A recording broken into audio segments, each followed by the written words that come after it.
बहुत समय पहले की ही बात है। देवलोक में सभी लोग शादी की तैयारी में बिजी थे। सबने अपनी अपनी ड्यूटी बांटी हुई थी। कोई फ्लावर्स की ड्यूटी में था तो कोई बारात की तैयारी में। सब अपने अपने काम में हैप्पी थे क्योंकि विष्णु जी की शादी लक्ष्मी जी से थी। उनकी शादी में सभी भगवान और देवता इनवाइटेड थे। गणेश जी भी शादी में जाने के लिए काफी एक्साइटेड थे। बारात के निकलने से पहले सब रेडी हुए। विष्णु जी ने अपना फेवरेट येलो कलर के कपड़े पहने। जैसे ही बारात का निकलने का टाइम आया, कुछ देवता विष्णु जी के पास आए। देवता बोले, शादी में गणेश जी का होना जरूरी नहीं है। अगर हम उनको नहीं ले जाएंगे तो अच्छा ही होगा। विष्णु जी बोले, क्यों, क्या हुआ? पर गणेश को ले जाने में क्या प्रॉब्लम है? वो शादी में जाने के लिए बहुत एक्साइटेड हैं। हम उन्हें क्यों नहीं ले जा सकते?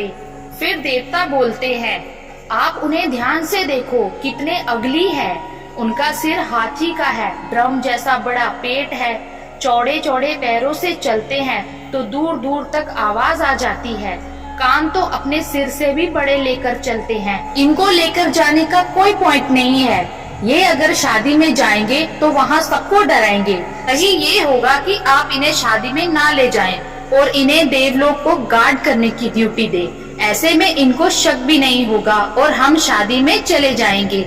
विष्णु जी को थोड़ा अजीब लग रहा था और उनको ऐसे गणेश जी को छोड़ने का मन भी नहीं था, लेकिन सारे देवताओं के कहने पर उन्होंने वैसे ही किया और वे गणेश जी के पास गए और उनको गेट गार्ड करने की ड्यूटी दे दी। भोले गणेश जी देवताओं की इस बात को कुछ नहीं समझ पाए। उन्होंने खुशी खुशी विष्णु जी की बात मान ली। बारात देवलोक से निकल पड़ी। सभी देवता गणेश जी के ना आने से बेहद खुश थे। उन्होंने खूब फूलों की बारिश की और खूब डांस किया।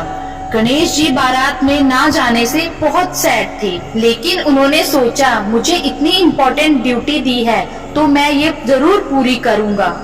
लेकिन वहाँ कोई था जिसने ये सब होते देखा था। वो थे नारद मुनि जी। नारद मुनि जी को देवताओं और विष्णु जी की ये बात पसंद नहीं आई। वो सोचने लगे कि गणेश जी के बारात में जाने से देवताओं को क्या प्रॉब्लम हो रही होगी।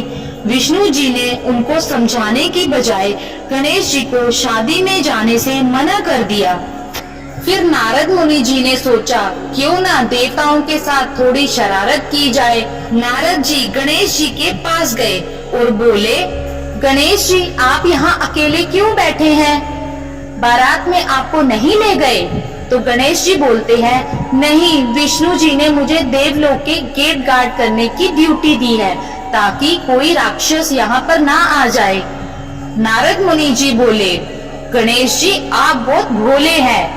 आपको मालूम ही नहीं कि आपको बारात में नहीं लेकर जाने का क्या रीजन है। आपको बारात में सब अपने साथ इसलिए नहीं लेके गए क्योंकि बाकी देवताओं को लगता है कि आप अगली हो और उन्होंने विष्णु जी को आपको बारात में ले जाने से मना किया और विष्णु जी भी मान गए। मुझे लगता है उन्हें इस तरह आपकी इंसल्ट नहीं करनी चाहिए थी। आपको कुछ करना चाहिए। नारायण नारायण। गणेश जी को जब सच पता चला तो वो बहुत सैड हो गए। उनको बहुत गुस्सा आया। उन्होंने अपने सबसे ट्रस्टी फ्रेंड मूषक जी को आवाज दी। मूषक राज भी गणेश जी की आवाज सुन के तुरंत वहाँ पर आ गए और गणेश जी उनको बोले, आप अभी अर्थ में जाओ और जिस जिस जगह से बारात निकलने वाली है उन सारे रास्तों में बड़े बड़े होल कर दो। मूषक जी ने उनका ऑर्डर मान लिया और उस रास्ते पे चले गए जिधर से बारात जाने वाली थी और बड़े बड़े होल कर दिए। जब भी विष्णु जी का रथ जा रहा था, विष्णु जी का रथ खड्डे में फंस गया। सभी देवता ने बहुत कोशिश की पर कोई भी रथ नहीं निकाल पाया।